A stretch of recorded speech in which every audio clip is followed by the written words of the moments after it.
welcome to, I believe we're on session 14 now of the Brain of the Firm reading group with General Intellect Unit. And this time we are going to be covering Chapter 12, I believe. Yes, Chapter 12, Autonomics, Systems 1, 2, 3. So the introduction that Beer wrote says, next, in Chapter 12 come similar notes on the operation of the whole system 1, 2, 3. All this should by now be easy to understand because the pieces of the cybernetic jigsaw are being slotted into place over a crib, the picture of the firm as we know it already, which in so many ways actually works, although it is not usually described like this. All right. Well, apparently this is elementary stuff, so we'll just blow right through it and no problems. There were some points I found a little hard to grasp in this chapter. I think it's a little better organized than the last one. But yes, one thing I did want to recommend everybody do is pull up the Wikipedia Vsm diagram. So I'm just going to do that right now because we're referring a lot back to the infamous figure 27 in this chapter. I'll link the diagram in the chat. Yeah, thank you. Yeah, so we will use this as a substitute for figure 27. Which of course is very confusing, especially when it comes to System 1, which is really the main thing that we get discussed in this chapter. Okay, so any general thoughts on Chapter 12? Shane, go ahead. I found the diagram, figure 30, with its sort of description of the reflex arc of System 1 and System 2 and stuff. I found it to be, I don't know, maybe a little bit confusing. It was either confusing or it helped me advance my understanding of Systems 1 and 2. And I'm not sure which. Because I have a funny feeling that, like, I mean, if we look at the Wikipedia diagram, it seems that Beer refines his thinking a little bit later on to call parts System 2 proper, which I think in the text here, he sort of lumps the triangular parts in with System 1 in a way. Or either that or it's just unclear. I'm not totally sure. I believe... I think actually this is the same, but represented slightly differently. So Gotcha. If I remember correctly, the triangle represents the Divisional Directorate, which is interfacing with System 2. So I think on the diagram in Wikipedia, we see the little triangle in System 2, or sorry, in System 1, connecting to the big triangle on the line of System 2. And that's probably meant to represent that the System 3 within System 1 is interfacing with the big System 2. I think I get it now. Yeah. Okay. Yeah. I agree that those diagrams are a little confusing. You really have to flip back and forth on the pages, which makes it quite a bit more difficult. Mm-hmm. But I think conceptually we're working with the same thing. So we'll see what happens here. Rudy, please go ahead. Cool. Yeah, on that topic, actually from this chapter I finally understand System 2 and System 3, but it messed up my understanding of System 1. And I think it's because in some way I had always seen System 1 as a standalone, but what Beer is describing here is no. System 1 is actually interacting with a recursive subsystem, and that is what I'm talking about. And it really was hard to wrap my head around this. I think I still have to read it one more time, and that's why I'm looking forward to today's discussion. Yeah, I'd agree with that. I think we really get deep into the recursion here, and that is quite hard to follow in detail. We'll go to Steve and then to Shane. Yeah, I mean, I echo the confusion, and to the point where I really started questioning the necessity, if not the efficacy, of even trying to label these things systems 1, 2, and 3 while going through the actual details of how this stuff is very specifically implemented. Now, I understand, like, at a conceptual level, the sort of description of roles and responsibilities, but like it just doesn't really seem to map onto diagrams that he's trying to present, or even to the point, and maybe this is just misunderstanding. Like, it almost looks like he's labeling things system 1, 2, or 3, or at least 2. 1 and 2, based on like the perspective of what he's talking about. It feels like when he's talking about system 1, he brings in like that big triangle because it's regulating system 1, and then he talks about it as if it's system 1. But then that triangle is labeled 2 in other situations, and when he's talking about it in the context of 3. So like those are the sort of head games that I was trying to work out, and I'm not saying I understood it completely, but like I felt like there was a little bit of that going on that was confusing. The other thing I wanted to say was, like Rudy, it did actually really clarify what was actually happening regardless of the system labels, to the point where like the big insight I felt I got here was that it finally got driven home, like systems 1, 2, and 3 are automatic processes that in very real sense like could be done by a computer, and doesn't actually have to be done with people. That didn't quite jive with thinking about this in terms of like mapping the viable system model onto an org chart, or replacing an org chart when you're thinking about a system. Like, this stuff is computerable. You could write stuff to do this to a point, and there's some confusions about the specifics of that I'm curious to get into, specifically like the little 4 circle and the building up of potential on 2 and 6. Like, those things weren't fully clear to me. I'm not sure we need to get into that now, but yeah, sorry, that was my sort of general takeaway of this. Yeah, thank you. So I think it might have been useful for the purposes of, explanation in this chapter to label it like system 1 prime or something like that, just to like clarify what level of recursion we're working at. I don't know. Anyway, interesting stuff. And yeah, I think regarding the specifics of the implementation, it seems like Beer is referring to another text in this chapter, which he's referred to before. What is it now? I think it's division and control. Yeah. Right. So essentially, I think that he's taking the approach in this chapter that it's aimed at managers, and the statistician or programmer should read his other book to clarify the details. So I think that's kind of the vibe I got here, although he doesn't spell that out explicitly. Shane, go ahead.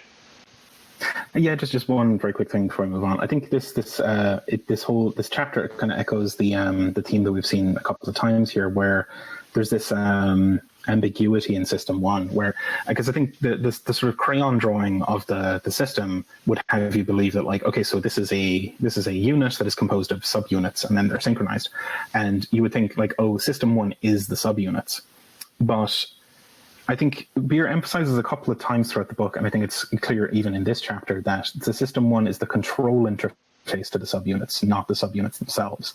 And like, if you look at the recursive diagram from the Wikipedia thing, you look at the system 1 elements in like the circular part, which is like so you've got the square part and the circular part, where the square part is the management and you have the circle is the activity. The activity is kind of endlessly deferred. It's always punted down the road a bit further. Like, you go, You step into a firm and you go, oh, well, the real action is in the divisions. And you step into the division, it's like, well, the real action's in the teams. And then you step into the team, it's like, well, the real action is the people. You step into a person, well, the real action is the organs. And, well, it's the molecules, it's the quantum foam or whatever. I think we have to keep reminding ourselves that this is a model of a control system, not a model of a extended body as such. And that's system 1, I think, is the control interface to the subunit. Not like system 1 doesn't subsume the entirety of the subunit and all of its activity. It subsumes the control interface to the subunit. It's just a thing I have to keep reminding myself of when I come across this, like, what actually is system 1 kind of question. Yeah, I mean, Beer is quite clear that it doesn't subsume the specificity of each level, although it would subsume the entirety of the control structure going down. So it is like you said, Shane, there's a kind of infinite regress at level 1 in the circle. But again, it's about defining the scope of your examination, right? Like, what is the level you care about for this particular analysis? And then you're going to abstract from the infinite depth of, reality, which is a thing we just have to do in everyday life all the time. But I don't know, it's pretty trippy. Okay, it's very like Diamond Sutra, just like endless recursion, endless reflection kind of stuff. Anyway, okay, maybe let's get into the particulars here in chapter 12. Okay, so Beer, first of all, identifies that he's going to be talking here about the evolutionary answer to the bogus dichotomy of centralization versus decentralization. As in the previous chapter, I shall take the whole of that earlier discussion for granted. So in part 2, he brought up the centralization versus decentralization in physiological terms. And here he's going to take that for granted to talk about it in organizational terms. Now, we're going to see at the end of this chapter that the dichotomy is bogus in the sense that both poles of that dichotomy are erroneous. To adopt either one would be an error. However, the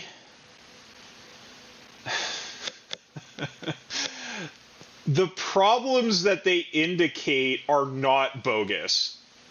The problems which we usually frame as problems of centralization versus decentralization are not bogus. It's the framing that is bogus. And Beer goes on to say that cybernetics does not solve this dichotomy. It doesn't actually solve the problem of group identity versus individual identity. That is a real problem that what his cybernetics provides is really just a more specific definition of what the problem is. And in terms of the actual resolution of the problem, once you have it defined, he just appeals to common sense. So this is a very interesting thing that he's doing here. It's like I've pointed to the problem, but now you have to solve it in your actual life because the solution is not here, because it's in some ways can't be resolved at the level of theory. And I guess, it's really that, like, he's trying to do like a proper like Hegelian subsumption here, right? Where the opposition presented by centralization versus decentralization is not actually resolved in the subsumption. It's just framed in a new stage. So yeah, this is pretty interesting stuff, because it is a little bit of a tease. Because he's like, it's a false dichotomy, and then it's like, actually, there's no solutions here. Anyway, that's that whole thing. Is there any discussion about this this sort of broad problem that Buer is working at in this chapter? Mark, go ahead. Yeah, well, maybe not specific to this chapter, but just kind of riffing on what we were just talking about. There's also a lot of that, like, well, you get into these problems, but then you have to be really good at operations research, right? When you're getting down to the nitty gritty as well. And for a super geeky reference, it reminds me of like the original D&D in the little box when it's like, when you actually fight, then you use melee. It's like, which is not included. So yeah, there's definitely some interesting like, let me pose this to you and let me kick that can. Okay, so like you're talking about like in BX, like the combat rules being, or is this like pre-BX? Like the combat rules are not even included in the original text? Yeah, in the original, when it was the box with the 3, stapled pamphlets, I think all the combat stuff was basically used melee, which was just a little, tiny little box with the hex board, and then you had your little, you're just basically standing on the hex and doing the rolls. Got it. It's just like deferred to a subsystem. Yeah. Not included with purchase. Yeah, that's very funny. Okay. Anything else to say about this?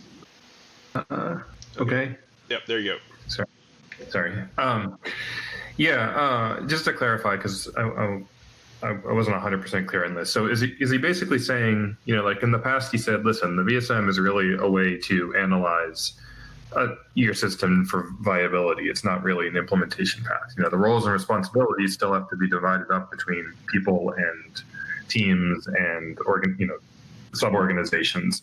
And I can't really tell you how to do that, like in general. Is that basically what he's saying? I think that's part of it, in the sense that the VSM is mainly a diagnostic tool. And it doesn't specify the detailed organization, because obviously it's like general, and it's not a bespoke model for a particular organization. But I think we'll get into it a little bit more as we go through this chapter of like why specifically Buer says that centralization versus decentralization is a false dichotomy. And then also he says that the VSM is not going to solve the problems it indicates. And it essentially comes down to the perspective of the whole organization is a valid perspective with its own meta language. The perspective of the divisional chief with their divisional commitments is also a valid perspective with its own meta language. And the dichotomy between the two is fundamental due to sort of like the multi-perspectival nature of reality. But you can't solve it by centralizing more or decentralizing more. That's not actually a solution to the problem. Jake H, then Matt, then Third Creed. Just like what you just said, for sure. Really, like, I think this chapter helps kind of put it into perspective more for me. I mean, this was my first time reading this chapter, and like that last paragraph right before notes on operation of System 1, where he talks about like that the monitoring and filtering functions for input data and the strategic planning and tactical programming functions for the output data jointly reside then this part of the corporate system 1 constitutes the divisional system 3, is I think sort of talking to that like recursive nature of it, where if you take the perspective of the division, then the way, then the planning of like how to actually run the factory or whatever, the day-to-day stuff is part of the system 3. But then if you're taking the perspective of the corporation, of the, that just has the division in it, then that's just all part of the system 1. And it's kind of gets back to that like meta language of like, well, this part of the operation isn't really important when it comes to the whole corporation, as long as you've got these like statistical or like logistical outputs that indicate whether or not it's working correctly. And I really like I really like that whole like the dichotomy between the centralization versus decentralization, and then the answer is not either of them. It's the synthesis of the two, if you will. And it's, I don't think we've got that yet. Like I don't know if there necessarily is an example of that in the world, but like it might exist at some point, and like we can build something that might like lead us to that. I think. I mean, I don't know what it looks like, but I think it's just very interesting of what makes me like very interested in beer in the first place, and I think this will be an interesting discussion. Yeah, I mean, it kind of reminds me of like Nagarjuna's like fourfold negation when he's trying to describe the nature of reality. It's like, it's not this, it's not this, it's also not this and this, and it's also not this or this.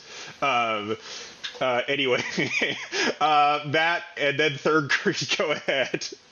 Yeah, with the centralization versus decentralization thing. Yeah, I think it's just like Jake said. It's about finding an actual like balance between the two. It's like saying what's better, being asleep or being awake. Which it sounds kind of absurd, but I mean like people do talk like that all the time. Like I hear leftists talk about decentralization as if that's the goal, like in and of itself, as if like that's like inherently good.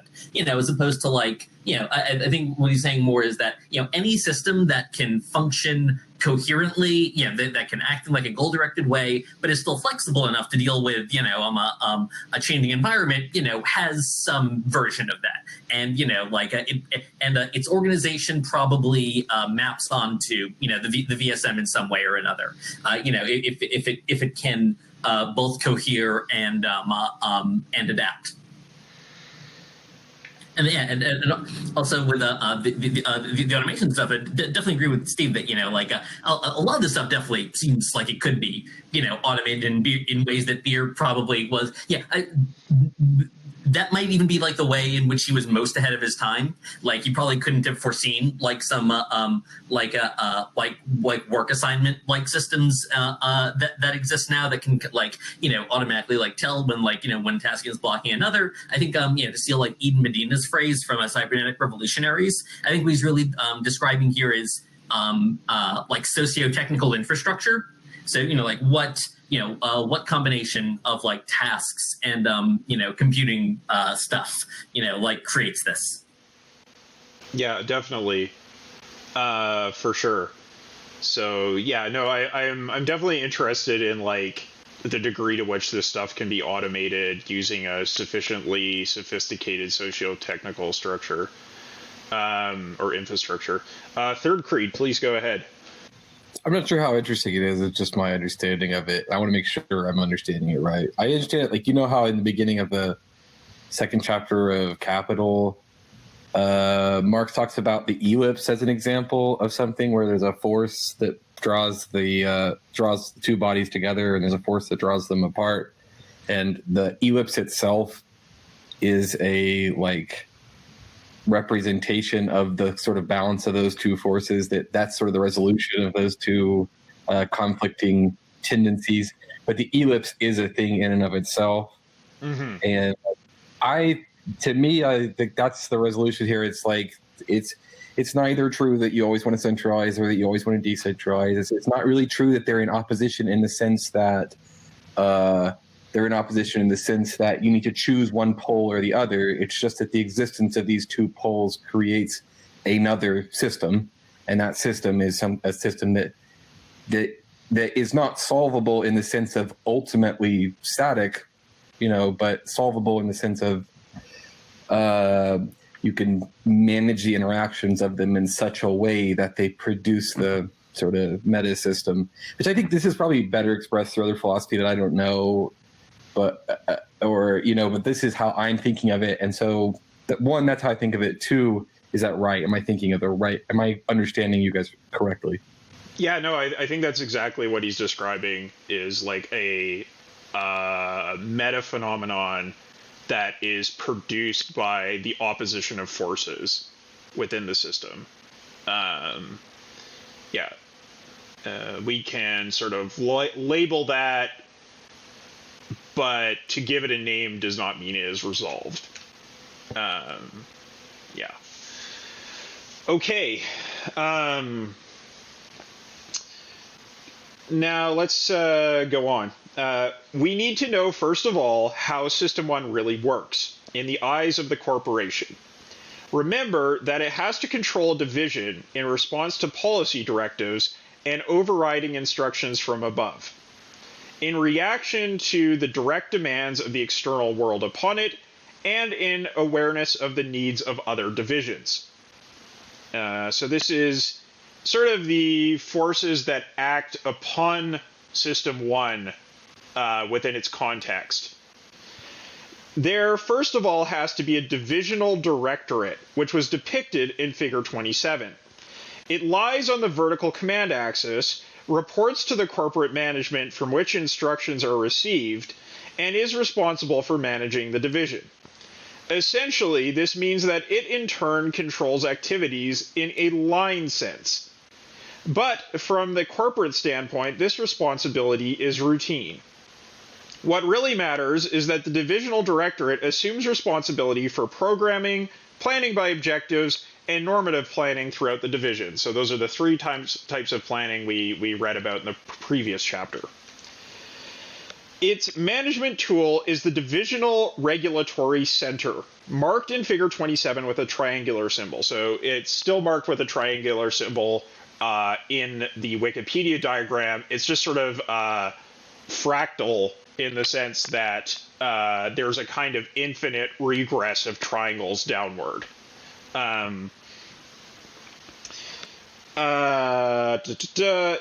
are the monitoring and filtering functions for input data, and the strategic planning and tactical programming functions for output data jointly reside. Then this part of the corporate System 1 constitutes the divisional System 3, as we can see marked on the Wikipedia diagram, where the big triangle connects to the little triangle, which connects to the little System 3 inside System 1.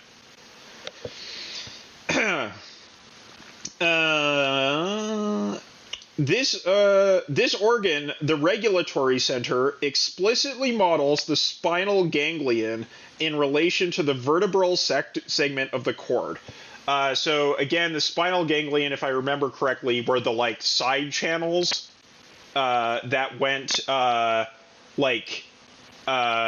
was the sympathetic nervous system operating through these side channels, right? I think that's what was going on in Section 2. Okay, so notes on the operation of System 1.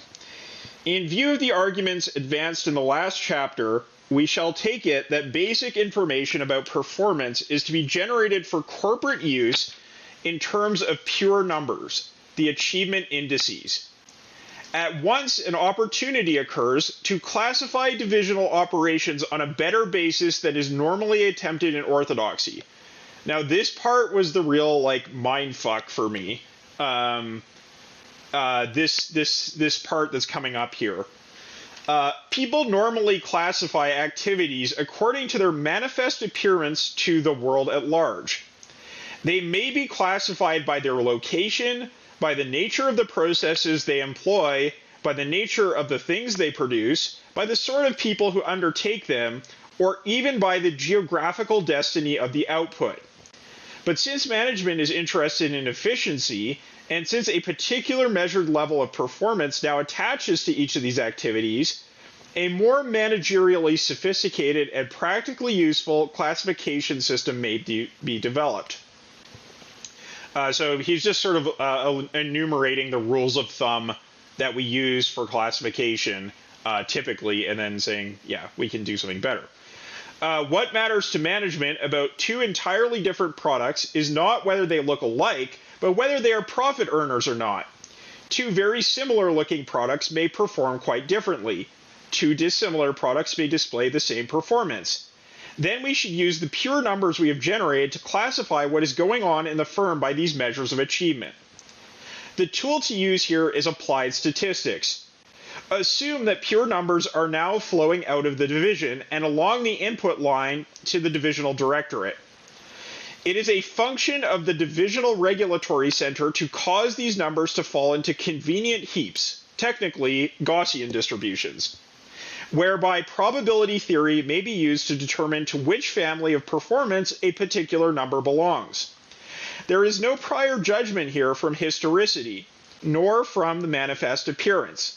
The criterion is straightforwardly the shape of the achievement profile, determined by the absolute value of the performance index and the balance within that index of its constituent latency and productivity. All this is very easy to arrange on a computer, because there are simple and robust tests for statistical normalcy and extremely familiar tables of the integral under the curve of the two tails of the normal distribution. Technical note, the ratios, which have an upper bound of unity, cannot be used as raw data immediately for these tests because they generate skewed distributions. Some adjustment will be necessary.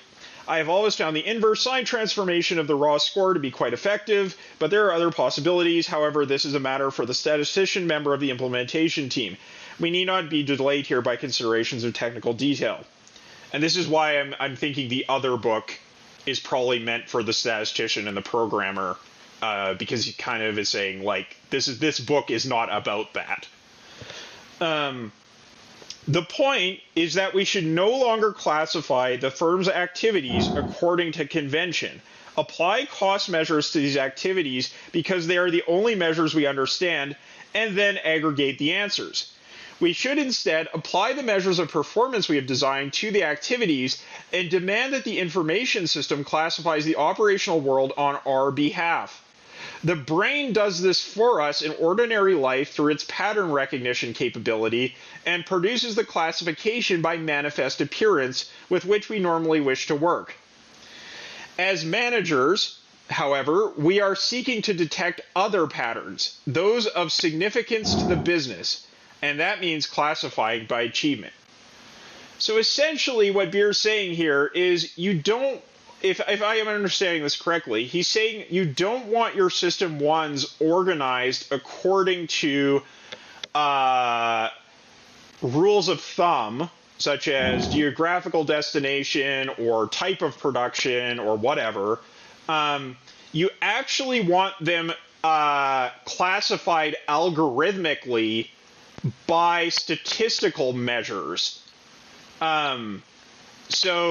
Because he's saying that essentially when our brains look at divisions, we have a sort of visual classification that we can make through pattern recognition. But by formulating these pure number measures that feed into the brain of the firm, we can create a pattern recognition system that is going to classify internal activities according to the measures of performance that we actually desire, as opposed to what is relevant to our brains experiencing the world as individuals. I think that is the gist of this section. And he's not super clear about this because he's, instead of saying system one, he's saying division all the time. And that kind of obscures the fact of what he's talking about. Shane, go ahead. Yeah, I think you're pretty much on the right track there. I think as well, it's classification by like these measures of performance, but also classification by the performances that are being done, like the different sort of actual activities, rather, as you said, rather than the like visual appearance or the like physical location and stuff. Because I think there's a big trap, right, that like you could just fall into like, well, clearly for our firm, the office in LA is one of the system ones and the office in New York is one of the system ones. It's like, no, fuck that, right? Like forget all about this like spatial location shit. Forget about these like, oh, well, an identifiable building has a bunch of people in it, therefore it has to be one of the system ones. No, look at what these things do. And if you look at those things, it's like, oh, wait, hold on.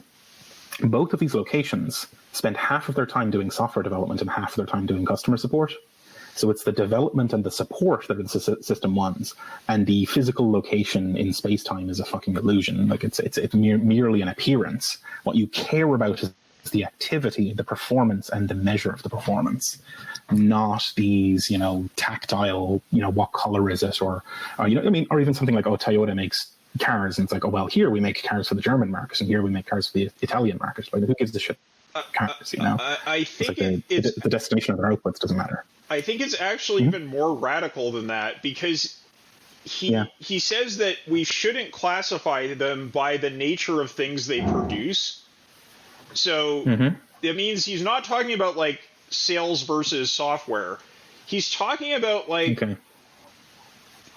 groups that we cannot even really classify or recognize common to our, like, by our common heuristics. It's like something that is only really understood by the kind of like machine learning that's going on here. Yeah, which is the real mindfuck for me, because like I would think, oh yeah, so you divide the system ones up according to their type of behavior, right? Like their as he says here, the nature of the processes they employ or the nature of the things they produce by the people who undertake them. These kind of common sense heuristics. But he's saying like, no, actually this is just like something that operates in the machine meta language that is very specifically tuned to performance in the world. Third Creed, go ahead.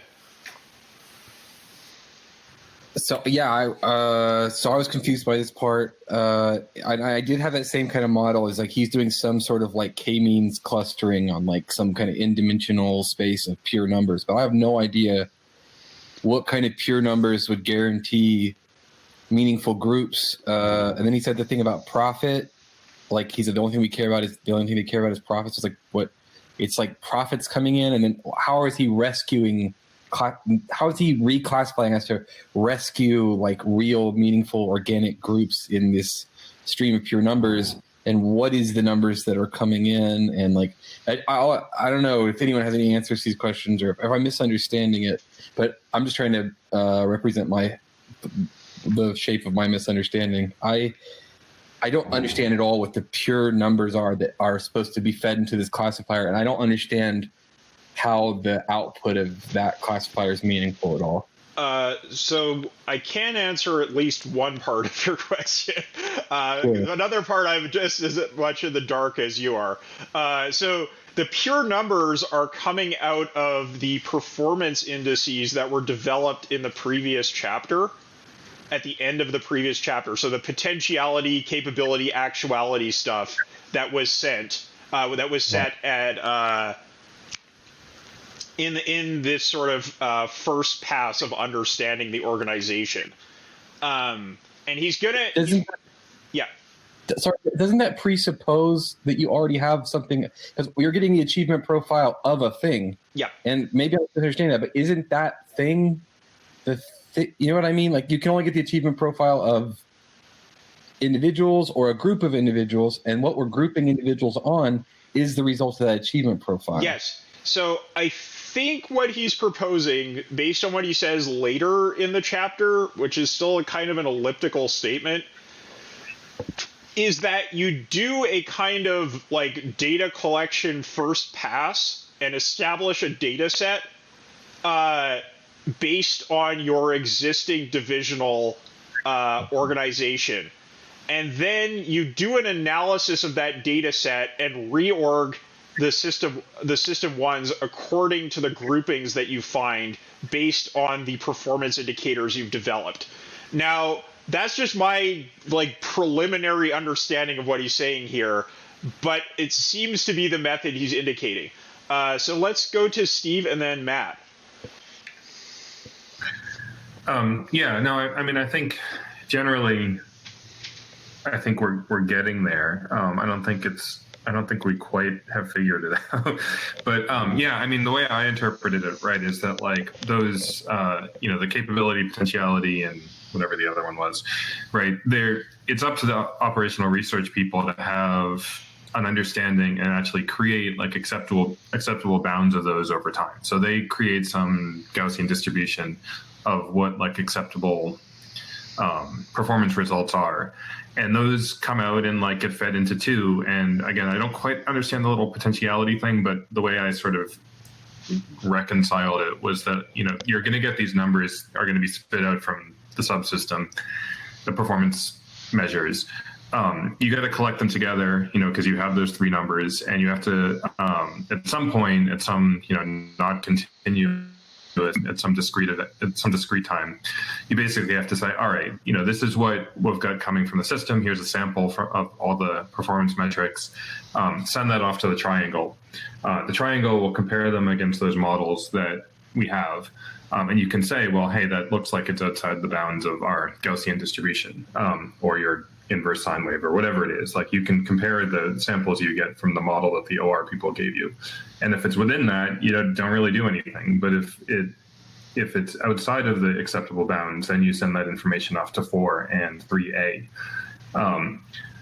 4 has to figure out what to do if there's a problem. And that, as best as I can tell, because he goes into this description, I don't think you read it yet, about how like, oh, that stuff, we just have that because that's how the system works.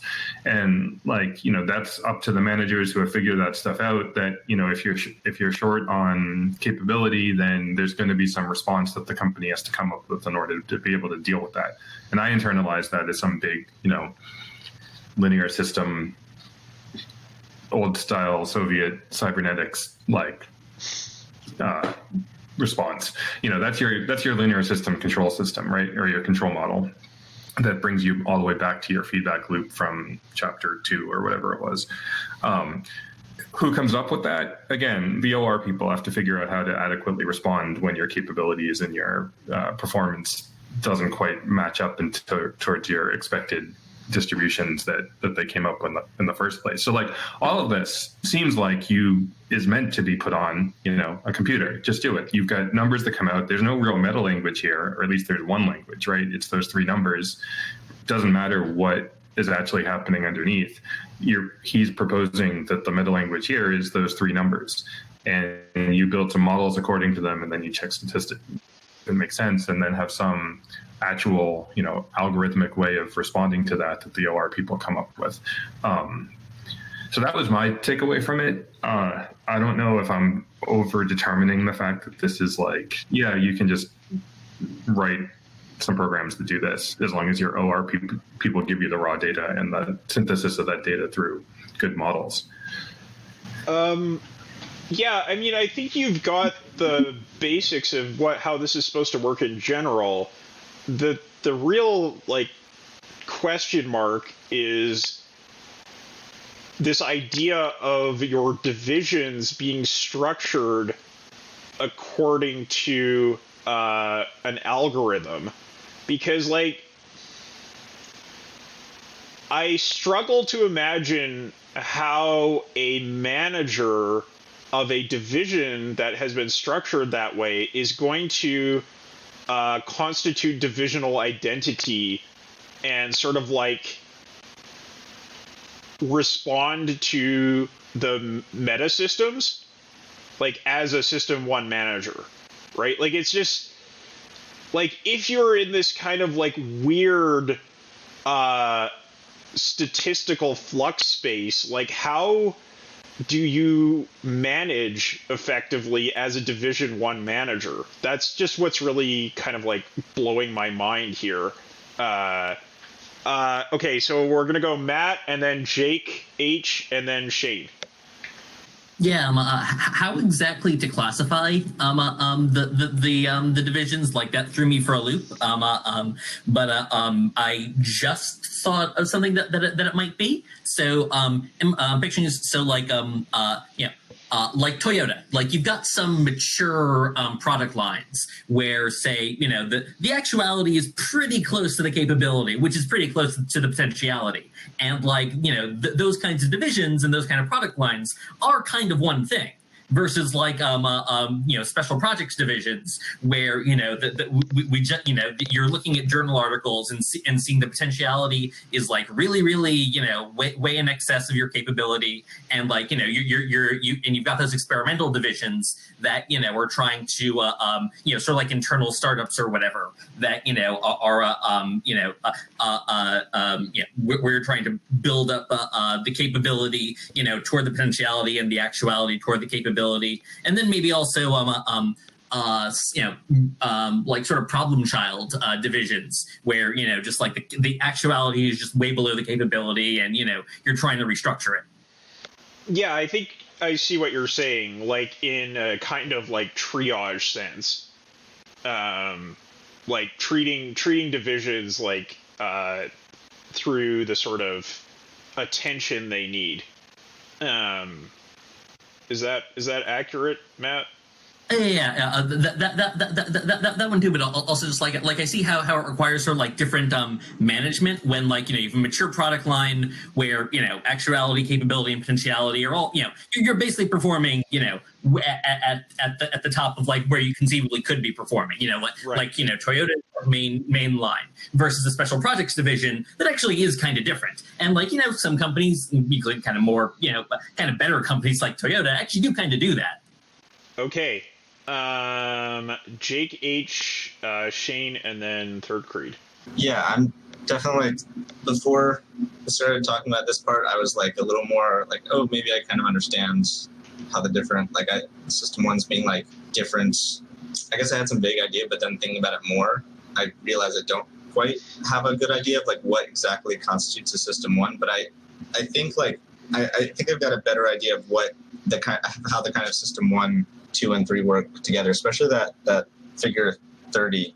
I think it's a nice little like step of like feeding in the activity and then like putting out some activity. But I'm definitely like, it's a little unclear of what exactly the numbers refer to, especially when thinking about not in terms of like a production line, where it's like it's not like just literally like here is the things that are produced, but just like, but then thinking about that more, I mean, maybe that is kind of how you think of a System 1 as something that produces like distinct outputs, like distinct from each other. Like if a Toyota or whatever has like a windshield manufacturing plant, and then like the car assembly plant are two different systems 1, whatever. But maybe I'm wrong there. But I do. Yeah, I don't know. Yes, I mean, again, like he's basically saying that's not it. It's not windshields versus cars. It's not it's not hammers versus nails. It's not the type of widget you're making or the type of activity you're doing that's actually working here. And I think the thing to remember that may help with this is that he emphasizes what really matters in those sort of 3 measures that are developed previously is the directionality of the pure numbers. It's less like, for the purposes of the organization, it doesn't matter as much what the numbers indicate, because it's assumed that System 1 can figure out what indices matter for System 1. What I really just struggle to understand, because you could only really define those performance indicators as a System 1 if you had a self-identity to examine what you're doing, right? And that's what's really throwing me for a loop, is like, what is the identity of System 1 if it is not something that people can commonly recognize as like like we're the parts division, or we're the help the technical support division or whatever. That's really throwing me off. Okay, let's go to Shane and then to Third Creed. So I think so. I've been scanning back over these paragraphs, and I think we may have talked ourselves into being confused.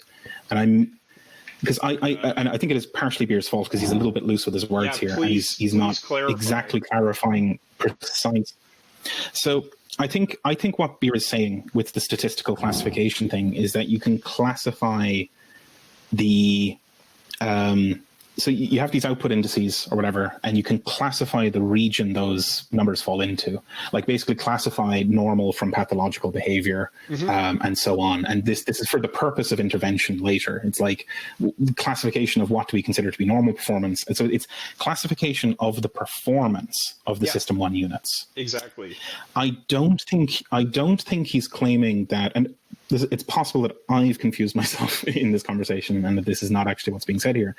But I think there's a suggestion here that what he's suggesting is that you would classify and differentiate the divisions themselves statistically, which I don't think is what he's saying. I think because he's talking up front about the performance of the System 1 units, so it's the classification of the performance indices coming out of the System 1 units, classifying them as like healthy or not healthy, not like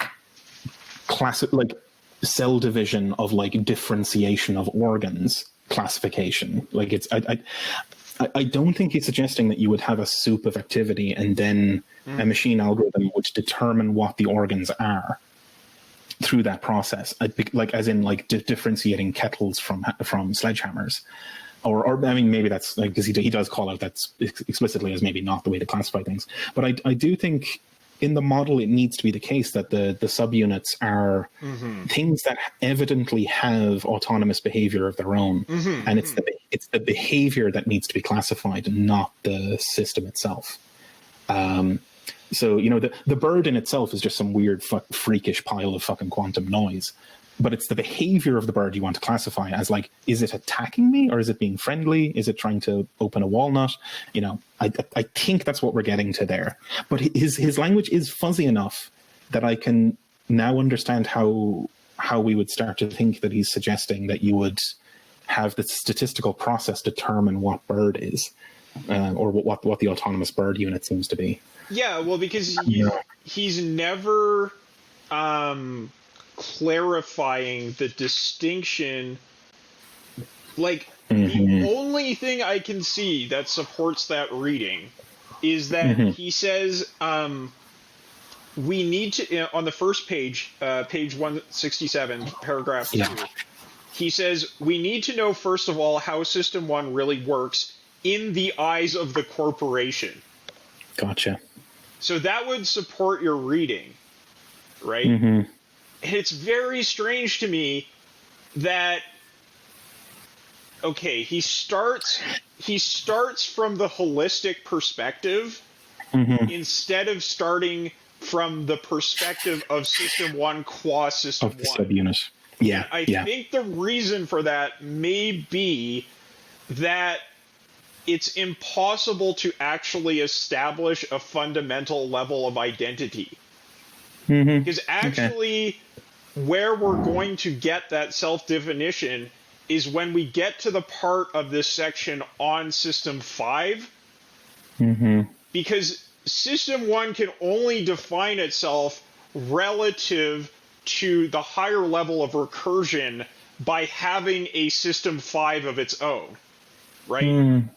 That System 5 within System 1 is going to define the self-identity relative to the higher level,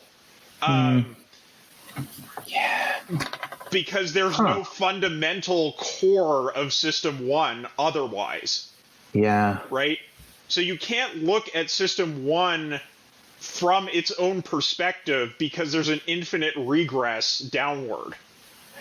Yeah, I think you're selling me on the idea again that like this is a kind of like sludge. It's like a protein sludge that like develops its own structure through like reflexive energy exchange, like or whatever the like analysis of the signal then feeds back onto the like literally self-differentiation. Yes, would be I mean very like cell division or what have you, right? Like it's, but that feels so strange in comparison to the language that's used of like a division and so on. And maybe it's because he has to couch all this in terms of the existing firm structures and corporations that we know, which already have. Maybe this is it, right? That like we have this model that's based on the org chart of like, you know, Bob is the king of this division and like fucking Sally or whoever is the king of the little subdivision, the team or something. And that's actually horseshit. That's not the organic differentiation of functions in the system at all. So he probably shouldn't, in fact, use the word division to describe any of this. I wonder if he's leaning on a linguistic crutch of familiarity that then ends up leading us down these blind alleys. Is that possible? I think that's partially it, for sure. But I also think the kind of self-labeling as a division and like the esprit de corps or the ethos, as Jeremy was putting it when we were talking about writing that VSM pamphlet, is the job of System 5. So my bet is we're actually going to get a discussion of self-identity when we read the System 5 chapter and not this one here. Because this is addressing System 1, 2, 3, and System 1 has the character of being infinitely deep. So it's like, I think that's why he's starting from a holistic perspective, and we're going to get the perspective of particularity in a couple chapters, but not here. Yeah. So I like this read actually. Now that we've got there, you're really selling me on this thing because it fits with the notion of self-organization or like self-discovery of functions. That like there's an ongoing emergent process by which the organism discovers its own organs. And its organs cohere out of the body without organs, or the prior sludge of activity. Right. And it's not given. It's not a priori. That's right. It's not a priori. It's also not defined by the organization as a whole, because I think on 169,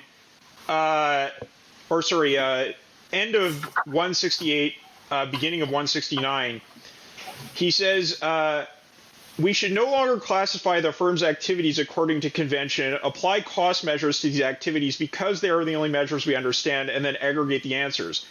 We should instead apply the measures of performance we have designed to the activities and demand that the information system classifies the operational world on our behalf. The brain does this for us in ordinary life through its pattern recognition capability and produces the classification by manifest appearance with which we normally wish to work. So I think that he's not saying here that perspective is invalid. He's saying that perspective is going to be meaningful not to the organization as a whole, but to the people doing the work in System 1, right? That's going to be their self-understanding of their activity, but it's not the organization's understanding.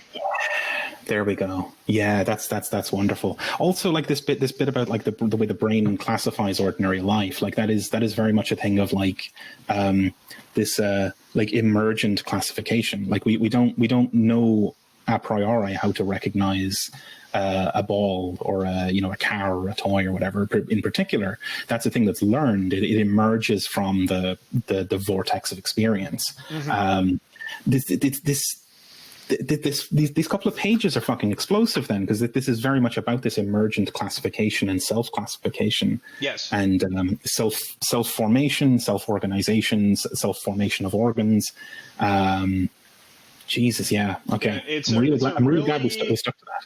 It's a really sort of like subtle and underexplained point that is relating back to this thing he's taken as given of the evolutionary answer to the bogus dichotomy of centralization versus decentralization, right? In terms of sort of like, cell division, cell self-definition, right? All that kind of stuff, or organ formation, yeah, it's real weird. Okay, so I've talked long enough. Jake, H, and then Third Creed, please go ahead. Yeah, I was just gonna talk about bringing it back to the whole model of the body and of the organs and of the neurons, the way that they work. The reinforcement learning, and kind of the thing does this, and so it sends a signal that it does this, and then it gets the signal back that the other thing heard that it did this, and then that just sort of repeats. And then you start off with some neuron or set of neurons in the brain recognizing just a bunch of blurry shapes, and then as the brain matures and as that learning process goes on, it eventually learns to differentiate, okay, this is a line at this spot in the vision, so therefore it can see more clearly. And I think the confusing thing for me is kind of the going back and forth between this is the division one or the system one as we define it and as it is created, versus here's the system one of a mature organization already created.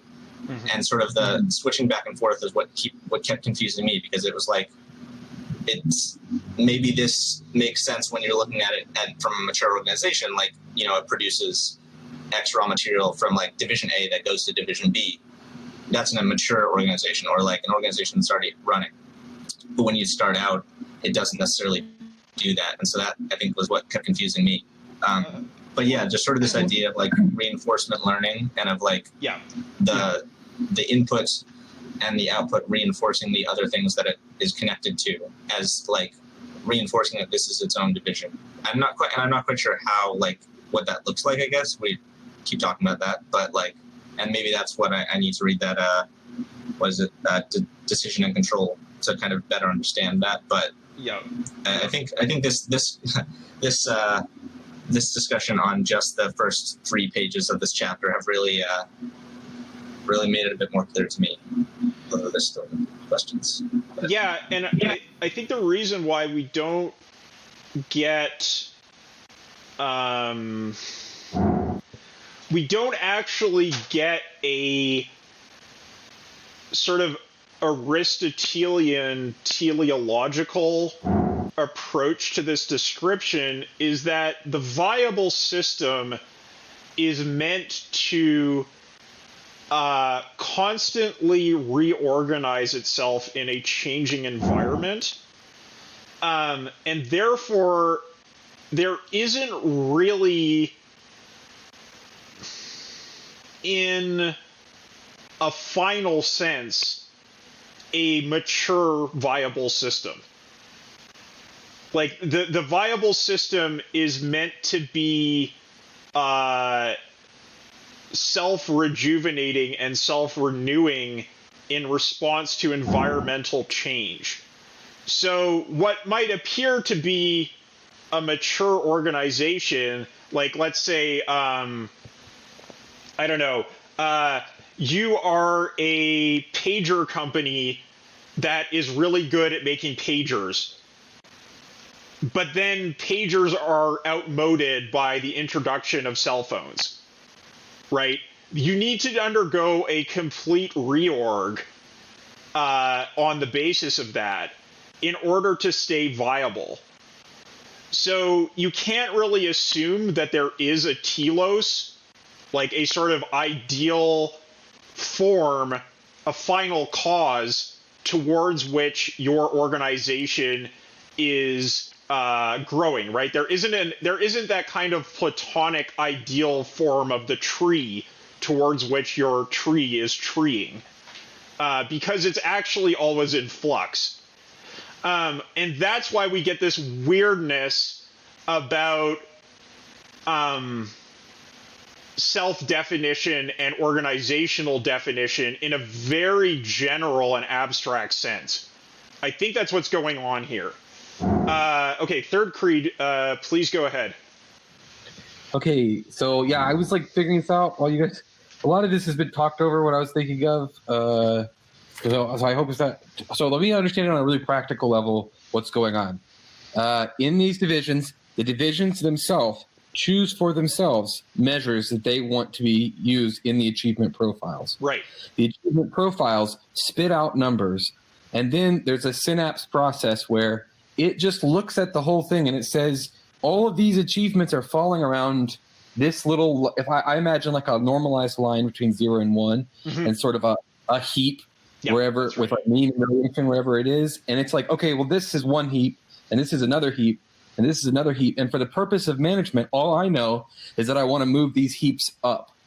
I don't care if it's actually two things that are together. I don't care if it's two things mixed. I don't care if it's one thing moving around or whatever. It doesn't matter, actually. I want to move it up. So here, so I have some confusion here, but essentially it sounds like once you do this, you don't classify ever. It's just like a classification machine might spit out classifications. Just like a lot of machine learning will influence the thing without you ever having any insight into what the objects are in some sort of like human ontological, like something you can categorize personally. It's like, it seems like the system is doing that itself. However, later on, when he talks about plans or normative plans or like these different kinds of things, these things do seem to indicate that you would need to have some understanding. You're going to make a plan based on this number. You can't make a plan that's just, hey, make this number go up. You know what I mean? So they clearly do have some knowledge of but I thought maybe that was the division between the sort of triangle part, the regulatory center, and the directorate. Does the directorate never really know what numbers it's optimizing and why? Or does some part of this not exactly know what it's optimizing and why? It's not so much that the directorate doesn't ever know, or rather that like System 3 doesn't ever know. It's that System 3 will audit for extra information through System 3* when it does need to know. But only through 3*. Yeah, so that whole central column of 3 has no idea what it's optimizing. It could be optimizing like the number of like snakes in the pit, or the number of times this machine squeaks, or it has no idea. Is that correct? As far as I understand, in its normal operation, System 3 is not getting detailed data about what's going on. It's only when it needs to interrogate for further information that it will get that data. Can I leave an open question then for later? Yeah. When we get to it, then how does the directorate do anything meaningful to change that number?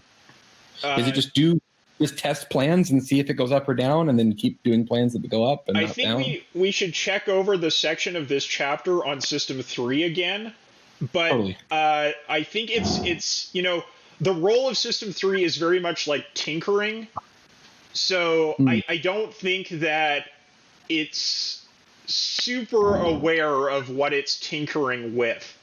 It's kind of just adjusting things. But again, we should defer that until a discussion of the final part of this chapter. 100%. Okay, so we're running up on time here. So we're going to go Shane, Steve, and then Jeremy. Cool.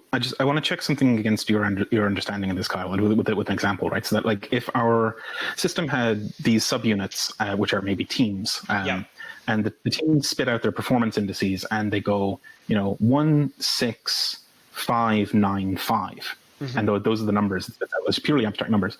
The 2 5s, from the perspective of the higher system, would be kind of the same subsystem, but because they're invisible in terms of differentiation of performance. Yeah. And it would be like, well, fuck them. They're doing the same thing and they're performing the same way. In terms of control, the difference between them is invisible. Now, for the people themselves, and like, one team goes to the red building, the other team goes to the blue building. There's all kinds of differences. But for the control system, they're performing in the same way, and they respond probably like over time. They respond in the same way to changes. Like you turn the crank one way, their performance goes from 5 to 6. You turn it the other way, it goes down from 6 to 4. And it's like, in the control system, these are invisible. Yes. They are functionally identical. Okay, right. So just wanted to clarify that that's what we're on about there. I think I get it now. In terms of the sympathetic signals going up to System 3, yes. It's not that System 3 can't get more information about this parasympathetically, right, through 3*. It's just that normally, It's exactly as Matt described with the way that Toyota hypothetically would deal with these kinds of situations. Right, and then if 3-star did an audit, it might discover a difference. Yes. Somehow, and we'll be like, oh shit, there's actually 2 objects here. Like, there's a cow standing behind the other cow. It's like, oh fuck, there's 2 cows. I only saw 1, right? Yes. Or if their performance did diverge in a way that was notable, the system would be able to note the difference. Like it's all this like perceptual ability to differentiate, like the variety of differentiations you can make in perception in the control system. Okay, it's starting to cohere in my head. Okay, let's go to Steve, Jeremy, and then Jake H. Yeah, I mean, so I'm looking at this figure 30, right? I don't want to lose sight of the fact, that unfortunately he probably doesn't have the space to go through all the details he wants, right? But like at the same time, every line and connection between those circles in that means something in his head, right? Mm-hmm. So when we talk about like the fact that you need some sort of response, right? Your potentiality or your actuality is going down, right? And so system 4 eventually has to deal with that. And based on those very specifics of whatever that particular system 1 it's regulating is, that might mean like, add another, I don't know, path in your assembly line, or throw some more people into it. And so there's like responses there that are happening, but like trying to look at that through through what like everybody here has been saying, in terms of things like the reinforcement learning and the feedback and the abstraction of it. There are feedback loops in that directorate structure, right? Specifically between A and 4, between 4 and B, and who knows what the dotted lines are, and like some of that is, some will be regulated and they'll be planned so that you can recognize, oh, I need to throw another person on that line. But, there's also the avenue to deflect upwards where it's like, I don't really know how to respond to that. So I'm going to send that information up, and then some higher level is going to have to be able to feedback. And like, that's how I'm just starting to, it's, in some ways, of course, right, everything's connected. And so there's always pathways to take care of it at as lowest levels as you can, but always pathways to like defer that decision up depending on how good your models are. And that's how I'm internalizing this. And like, really, that's where the directorate comes through. The regulatory center, that's just filtering, that's just processing the data and then letting people know that something needs to be done. How significant of a change and impact that is can either be done at 4 or 4 through A or 4 through A, B, and C or 4 through up the next system up there, while at the same time providing a little bit of feedback to say, if things are okay, maybe I have to adapt my model a little bit, and that's okay for a reasonable amount. That Gaussian distribution has to change a little bit. Yeah.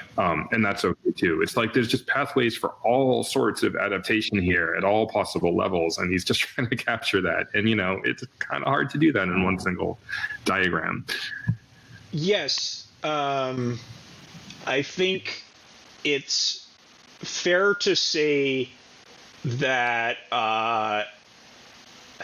essentially when the pathway goes up, it is being referred upwards according to that sort of synaptic firing because it requires further conceptualization. And to the degree that you have a pathway directly back down, that is going to just kind of be a sympathetic response. It's autonomic, right? So it's less of a conceptual response and more of just sort of, things are out of balance, let's balance them kind of a response. I want to get into that diagram next time because there's a lot to discuss there, and we don't have time to talk about it right now, but we'll get there for sure. Jake H. and then Jeremy, please go ahead. I was just going to say, like, something that I think, like, I keep thinking of, and he sort of has talked about it in terms of, like, the synaptic activity, but just, like, the idea of, like, action potential, which is a thing in, like, chemistry, but also biology, of just, like, when usually talking about, like, concentration of ions and stuff reaches a certain point, it hits a threshold, and then that triggers like a release of like an opening of a chemical gate that reduces the voltage on one side of the gate. And just so that idea of like the activity within the system one continues as normal. It runs itself until the action potential builds, until the indicators of something wrong build enough to hit to a threshold point, at which point it moves on to the next system. It moves to like system 2 or system 3 or whatever.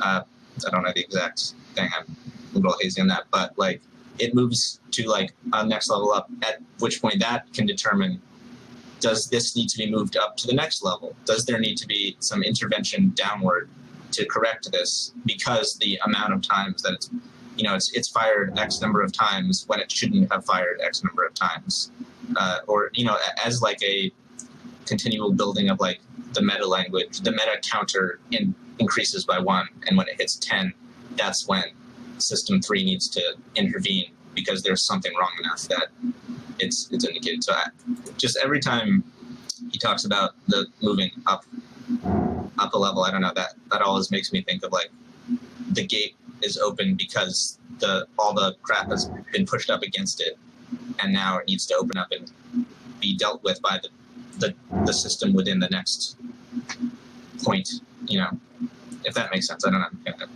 But just, yeah, I don't know. I found it like this diagram is like a pretty easy like graph of what an action potential looks like for anyone that doesn't know, but that's just something I keep thinking of every time he talks about like what causes the intervention by a higher up system. Yeah.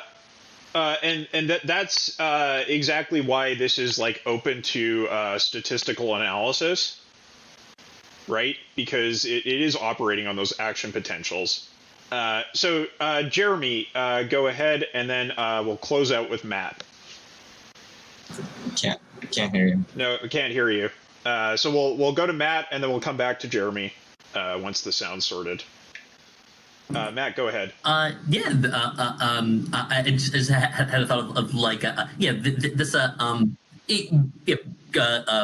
putting it back to like more like leftist stuff. You can kind of see like how the upper levels really don't actually understand production. Maybe some like immediate level kind of do on some like abstracted level, but really in terms of like how things actually happen, it is like much more of an autopoietic process. And that's where the proletariat gets the ability to understand collective labor in a way that other classes kind of don't, and or not. Yeah, I think that's part of what Marx is getting at when he is talking about the proletariat as a universal subject, because under industrial production, you have the breakdown of craft work. You have sort of education on the job, right? Like Marx was sort of famously opposed to public education because he thought that education on the job was more was going to develop proletarian consciousness in a way that being under a schoolmaster could not. And that, I think, beer, so I guess it's like, you don't want to infer from that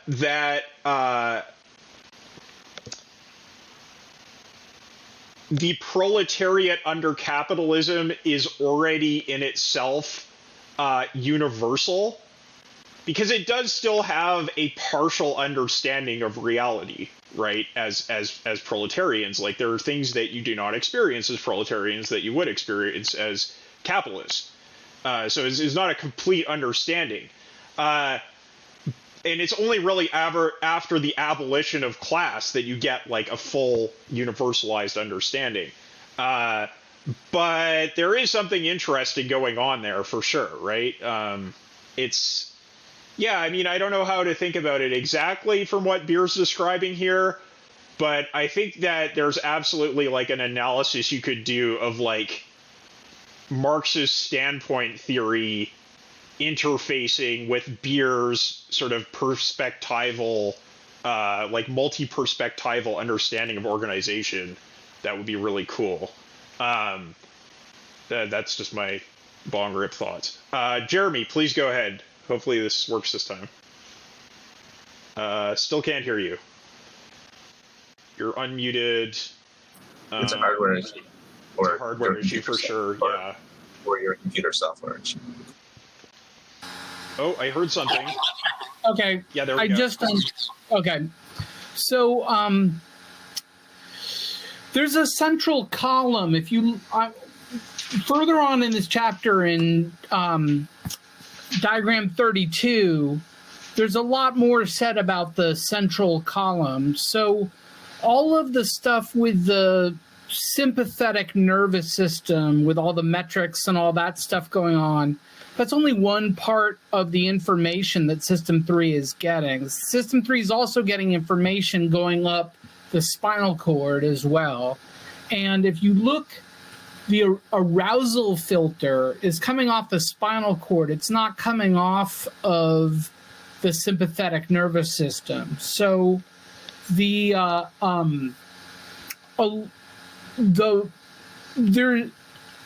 when you first look at this and you think, well, these people are setting their own metrics, System 3 doesn't even know what those metrics are, this is like totally autonomous, System 3 doesn't have a lot of power or information, that's actually not really true. There's other things going on, going up and down the spinal cord. But also, in the examples, Beer gives the workers in Chile a bunch of metrics and then tells them to come up with their own metrics too. So it's a combination of metrics designed from higher up on the system and metrics designed from below. So there's much more of a homeostatic balance between top down and bottom up than would first appear. Yeah, that's real. Jeremy, please mute yourself. Yeah. Yeah. So that's really interesting.